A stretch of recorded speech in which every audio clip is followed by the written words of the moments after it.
Bismillahirrahmanirrahim. Assalamualaikum warahmatullahi wabarakatuh. Innal hamdalillah nahmaduhu wa nasta'inu wa nastaghfiru wa natubu ilaih wa na'udzu billahi min shururi anfusina min sayyiati a'malina may yahdihillahu fala mudilla lahu wa may yudlil falan tajida lahu waliyyan mursyida. Asyhadu an la ilaha illallah wahdahu la syarika lah wa ashhadu anna nabiyyana Muhammadan abduhu wa rasuluhu la nabiyya wa la rasula ba'da. Allahumma salli ala nabiyyina Muhammad sallallahu alaihi wasallam wa ala alihi wa sahbihi wa man tabi'ahum bi ihsanin ila yaumiddin. Amma ba'd, subhanaka la ilma lana illa ma 'allamtana innaka antal alimul hakim. Allahumma ahsin 'aqibatana fil umuri kulliha wajirna min khizyid dunya wa azabil akhirah, tawaffana minal muslimin wa alhiqna bis salihin. Fadlatul karamun, jamaah salat subuh Masjid At-Tahir yang insyaallah diberkahi dan dirahmati Allah Subhanahu wa taala. Alhamdulillah, bersyukur kita kepada Allah di pagi hari ini masih diizinkan dapat bangun dalam kondisi sehat. Makanya kenapa kita membaca alhamdulillahilladzi ahyana ba'dama amatana wa ilaihin nusyur. Karena ini adalah di antara esensi kesyukuran. Ketika kita bangun, hakikatnya ada hamba-hamba Allah lainnya ataupun makhluk Allah lainnya yang dianugerahkan bisa tidur tapi nggak bangun lagi.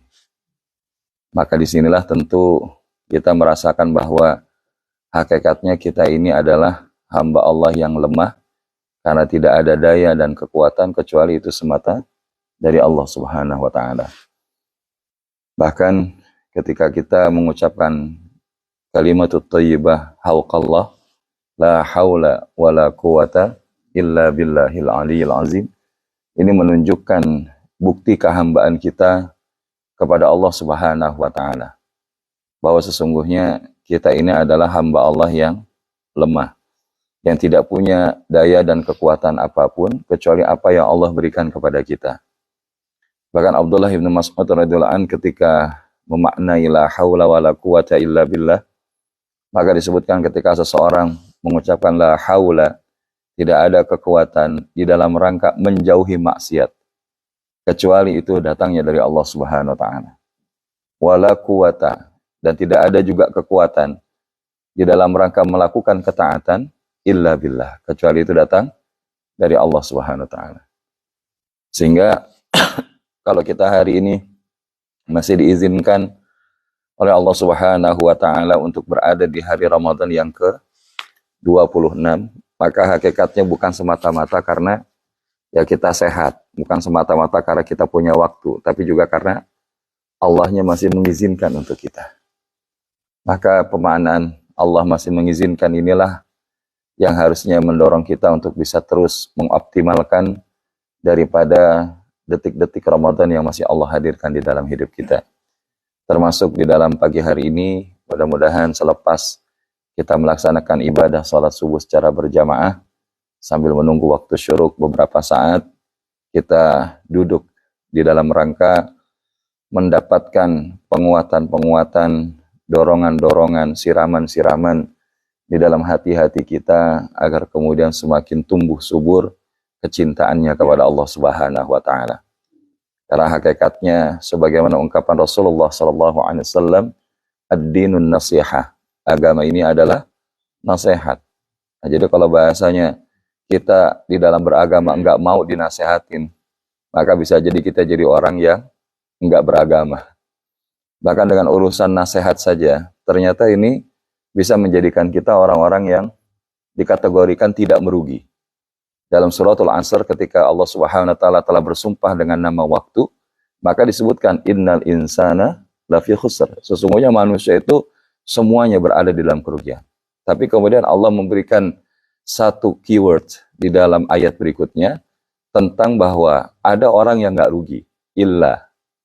Ya, siapa mereka? Illal ladzina amanu wa 'amilus shalihat. Yang mereka beriman dan beramal saleh. Tapi enggak sampai di situ. Watawa sawbil haqqi wa tawasaw bis sabr. Dan mereka saling menasehati di dalam kebenaran dan saling menasehati di dalam kesabaran. Di dalam ayat yang lain wa tawasaw bil marhamah, dan saling menasehati di dalam kasih sayang. Karena ini tentu enggak berdiri sendiri kecuali memang ada rujukannya. Bahkan malaikat Jibril pun itu saling menasehati dan berwasiat kepada Rasulullah Shallallahu Alaihi Wasallam.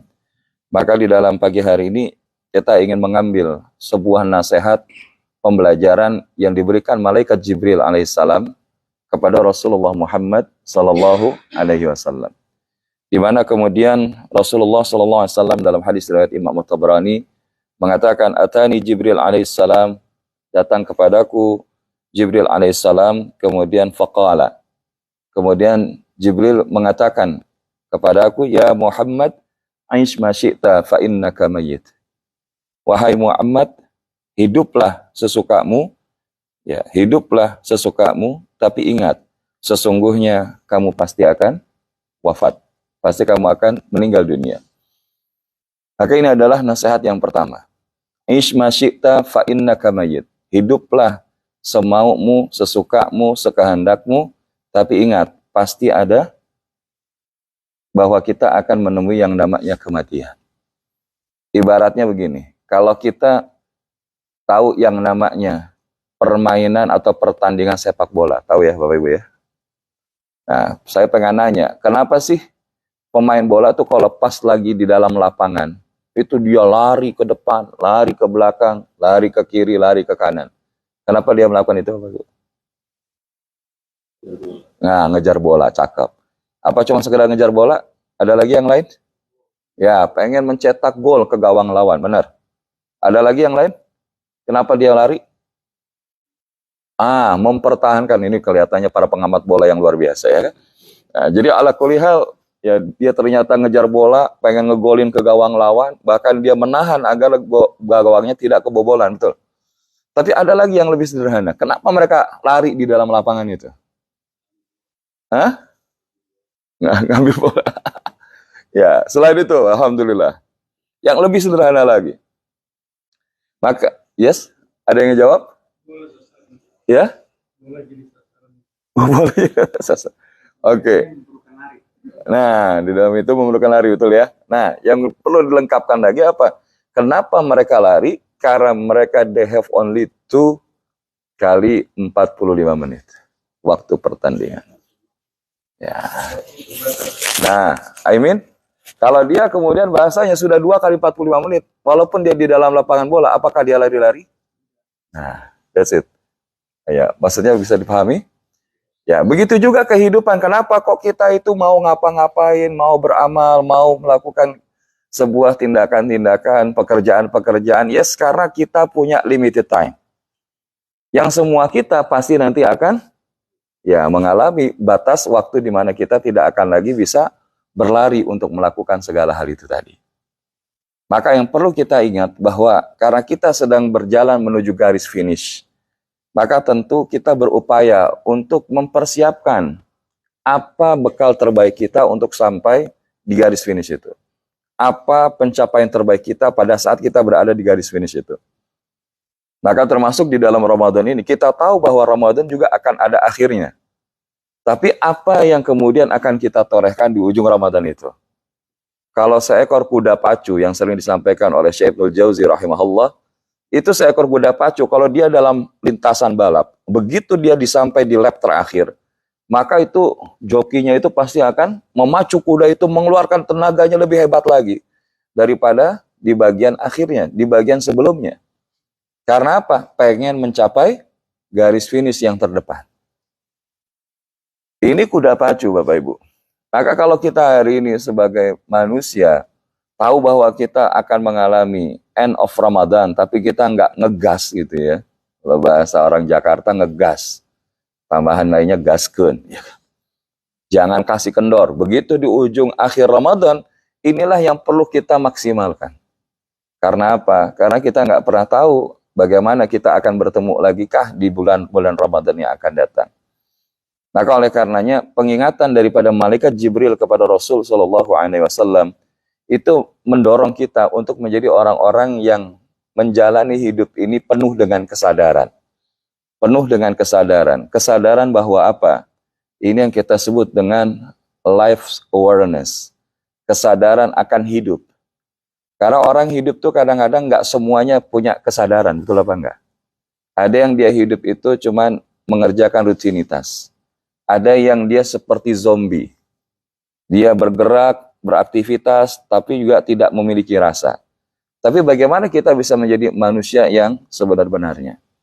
Maka apa yang kita sebut dengan life's awareness yang diingatkan oleh malaikat Jibril kepada Rasulullah SAW, ini juga seharusnya membuat kita menjadi orang-orang yang punya spirit di dalam kehidupan ini ingin mencapai yang terbaik.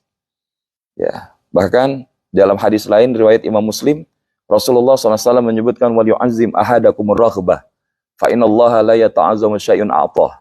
Atau kama qala Nabi SAW. Dan hendaklah kalian tinggikan ar-raghbah. Ar-raghbah itu apa? Motivation. Ya, semangat di dalam hidup. Kenapa? Karena sesungguhnya bagi Allah itu ya tidak ada yang terlalu besar untuk Allah. Jadi apapun yang ingin kita capai di dalam hidup kita bagi Allah itu ya sesuatu yang mudah bagi Allah Subhanahu wa taala. Makanya bagaimana kita punya 3 spirit kehidupan itu hadir di dalam keseharian kita, ya. Ar-raghbah fil khair. Kita punya semangat untuk bisa terus melakukan kebaikan. Bahkan kemudian ar-raghbah bil haq. Ya, kemudian dia punya semangat untuk menegakkan kebenaran.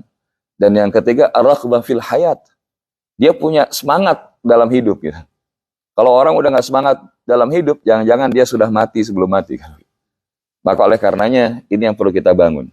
Kenapa? Karena dengan semangat yang diingatkan oleh malaikat Jibril kepada Rasulullah SAW, ini mendorong kepada kita untuk memiliki kesadaran akan hidup. Karena nanti ada 4 peta perjalanan seorang itu di dalam kehidupannya. Tapi insya Allah ini nanti kita bahas di dalam pertemuan berikutnya. Yang kedua, kata malaikat Jibril alaihissalam kepada Rasulullah SAW adalah wahbib man syi'ta fa innaka mafariquh.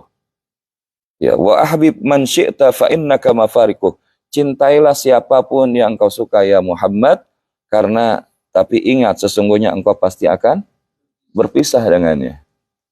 Karena tidak ada yang namanya hakikat cinta kecuali pasti akan menemui keberpisahan. Bahkan seseorang baru diketahui punya cinta, itu ketika sudah berpisah. Masya Allah, ini Ustaz Said kelihatannya penjiwaan betul ya kan? Jadi ini yang kita sebut dengan, kalau tadi adalah life's awareness, maka yang kedua ini adalah love's awareness, atau loving spirit. Kalau yang pertama adalah living spirit, maka yang kedua adalah loving spirit. Semangat untuk mencintai. Tapi di dalam kesempatan lain Rasulullah juga ngingetin, cintailah ya sesuatu ataupun seseorang itu ya sekedarnya. Karena ketika kita mencintai terlalu berlebih, bukan nggak mungkin yang terjadi adalah rasa sakit. Nah, kenapa kita sebutkan kayak begini?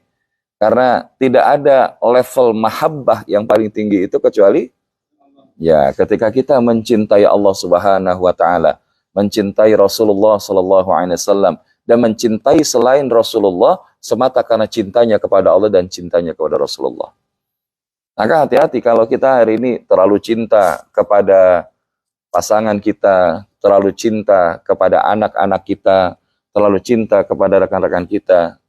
Bisa saja satu waktu berbalik menjadi apa? Menjadi musuh yang paling berat di dalam hidup kita.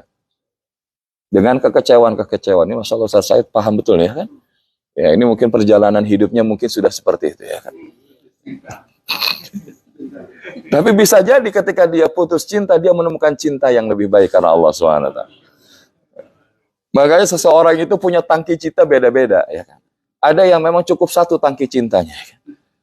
Ya, tapi mungkin ada yang tangki cintanya berlebih dan harus dibagikan lebih dari satu. Ya kan? Maksudnya kepada siapa? Ya kepada anak-anaknya, kepada orang-orang lain di sekelilingnya. Dan energi cinta Rasulullah SAW itu kan kita bisa rasakan. Maka ketika kita mencintai karena Allah dan Rasulnya, itu pasti energinya akan beda. Ketika kita mencintai karena sesuatu. Apakah itu karena kecantikan atau ketampanannya kah? Apakah itu karena daripada harta bendanya kah? Apakah karena dia status atau popularity yang dia miliki kah? Maka itu semua bisa jadi akan sirna dalam satu waktu. Karena apa? Karena ada yang namanya sunnah tadawul. Wa tilkal ayyamu nudawiluha bainan nas, bahwa itu akan ada dipergilirkan oleh Allah SWT. Ya, kalau kita hari ini bahasanya bahkan cinta kepada pasangan kita, bapak-bapak ini karena melihat cantiknya saja istri kita, maka setelah 30-50 tahun kira-kira masih tetap cantik atau udah beda? Alhamdulillah. Nah, ini yang begini ini insya Allah ya. Karena apa? Banyak orang menikahi pasangan yang ia cintai, tapi tidak banyak orang tetap mencintai pasangan yang ia nikahi. Dan ini PR-nya Masya Allah. Kenapa PR-nya Masya Allah? Makanya tadi, jangan sampai kemelekatan cinta kita itu adalah karena nafsu kita. Karena syahwat kita. Karena itu pasti sakit ketika kemelekatan itu dicabut sama Allah SWT. Maka apa? Allah itu kan Rabb yang maha pencemburu. Ketika seorang hamba itu dia ternyata cinta kepada selain Allah, maka Allah akan tinggalkan dia dengan yang ia cintai. Maka supaya apa? Supaya kita kemudian bisa bareng-bareng, maka cintailah tadi. Cintai pasangan kita, cintai anak-anak kita, cintai guru-guru kita, cintai sahabat-sahabat kita, cintai saudara-saudara kita itu semata karena Allah dan Rasulnya. Maka insya Allah Allah akan jagain cinta itu, walaupun berpisah di dunia, tapi akan tetap bersama hingga sampai ke surga. Ini rahasianya. Makanya ini kita sebut dengan loving spirit. Semangat untuk mencintai. Karena Malaikat Jibril mengingatkan kepada Rasulullah, cintai siapa aja, tapi kalian pasti akan berpisah. Dan ini adalah di antara ujian di dalam cinta itu sendiri. Maka pembuktian cinta itu akan dilihat justru setelahnya. Apakah dia semakin mencintai dari apa yang ia cintai tadi atau sebaliknya. Nah, Masya Allah ini.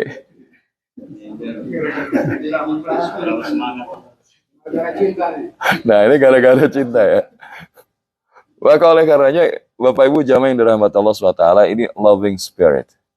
Dan yang terakhir adalah apa yang diingatkan oleh Malaikat Jibril kepada Rasulullah SAW, wa'mal ma syi'ta fa innaka majziyun bihi. Ya. Dan berbuatlah sesukamu ya Muhammad, tapi ingat sesungguhnya engkau pasti akan diberikan balasan. Nah, jadi kalau ini apa dalam bahasa Inggris itu perbuatan. Kalau perbuatan baik kan good deeds, ya. Tapi kalau kita maknai inilah yang kita sebut dengan action spirit. Spirit di dalam rangka beramal. Action awareness. Bagaimana kita punya kesadaran bahwa hidup ini hakikatnya adalah sedang menyiapkan perbekalan menuju jalan pulang kita kembali kepada Allah Subhanahu wa Ta'ala. Maka ingatlah bahwa segala sesuatu yang kita lakukan di atas muka bumi ini, kalau ibarat naik taksi, argonya jalan. Setiap desah nafas kita itu pasti akan diminta pertanggungjawaban oleh Allah SWT. Termasuk apa yang kita lakukan. فَمَنْ يَعْمَلْ مِثْقَالَ ذَرَّةٍ خَيْرًا يَرَهُ وَمَنْ يَعْمَلْ مِثْقَالَ ذَرَّةٍ شَرًّا يَرَهُ. Jadi perbuatan kecil, baik dalam kebaikan ataupun keburukan, itu pasti akan diganjar oleh Allah Subhanahu wa Ta'ala. Maka oleh karenanya, kalau kita dikasih kesempatan untuk melakukan sebuah amal, Maka para salafun saleh mengingatkan pentingnya kita bermuhasabah. Bermuhasabah begini, kalau saya melakukan amal ini, Allah bakal ridho apa murka? Kalau Allah bakal seneng, Allah bakal ridho, terusin. Tapi kalau dia kemudian melakukan sebuah pekerjaan, perbuatan, amal, tapi kemudian dia akan merasakan kayaknya kalau saya lakukanin Allahnya bakal nggak ridho deh. Maka tinggalin. Itu yang akan menyelamatkan kita. Maka yang kita harapkan di akhir Ramadan ini kita punya pilihan. Malam-malam Ramadan itu untuk tidur atau untuk kita hidupkan dengan berkhulwat dengan Allah Subhanahu wa taala, bertaqarrub dengan Allah Subhanahu wa taala. Apakah kita sekedar sibuk scrolling our gadget atau kita scrolling Al-Qur'anul Karim. Kita baca, kita tadabburi dan kita kaji. Maka ini adalah pilihan-pilihan dalam hidup kita karena kita dianugerahkan oleh Allah Subhanahu wa taala memang tidak punya kepemilikan kecuali satu. Yaitu apa? Kepemilikan dalam hak untuk memilih. Kita dianugerahkan hak oleh Allah Subhanahu wa taala untuk memilih. Termasuk ketika kita ba'da subuh ini ada yang memilih duduknya sender, ada yang nggak nyender. Itu pilihan. Bahkan yang udah nyender, ada yang tidur, ada yang nggak tidur. Itu juga pilihan. Karena apa? Setiap kita dianugerahkan hak untuk memilih. Maka insya Allah kita memilih untuk bahagia. Kita memilih untuk berhasil. Kita memilih untuk menjadi hamba Allah yang beruntung dengan amal-amal terbaik yang kita lakukan. Walaupun amal yang kita lakukan tidak sepenuhnya menjamin bahwa kita dapat surganya Allah SWT. Bahkan Nabi mengatakan, wala ada. Akan tetapi, illa birahmatin minallah. Kecuali saya masuk surga itu karena lantaran Allahnya merahmati saya. Lalu apa hubungannya amal dengan rahmat? Amal itulah yang mengundang rahmatnya Allah Subhanahu wa ta'ala. Maka jangan sampai kita sekedar mengerjakan amal, tapi kita tidak meniatkan amal itu di dalam rangka mengundang rahmatnya Allah Subhanahu wa ta'ala. Karena ada orang yang ketika dia beramal, tapi dia sibuk mencari rahmatnya manusia. Dia sibuk mencari perhatiannya manusia. Dan kita sudah sampaikan di pertemuan-pertemuan sebelumnya, 3 kelompok orang yang sudah mau masuk surga, tapi justru dilemparkan oleh Allah ke dalam neraka. Siapa mereka? Di antaranya adalah seorang yang ketika dia di dunia itu berderma, di dunia dia sibuk untuk membaca Al-Quran, membaca kitabullah, mengajarkan. Dan yang ketiga adalah orang yang berjuang dan kemudian dia bergugur di medan juang. Tapi ketika Allah saja mereka menjawab demikian, kata Allah, kadzabta, bohong. Engkau melakukan itu karena ingin dipanggil sebagaimana sebutan manusia-manusia itu. Entah itu dermawan, entah itu qari, entah itu ustadz, entah itu seorang pahlawan. Tapi tidak ada di dalam hati kalian itu, dalam di hati orang-orang tersebut Allah Subhanahu wa taala. Maka oleh karenanya sekecil apapun bisa menjadi besar, kata Syekh Ibnul Mubarak, itu lantaran karena kita meniatkannya karena Allah. Tapi kalau kita justru melakukan amalan besar tapi tidak ada niatan kita untuk Allah Subhanahu wa taala sama sekali, bisa jadi itu tidak bernilai, bahkan menggelincirkan kita kepada kecelakaan di sisi Allah Subhanahu wa taala.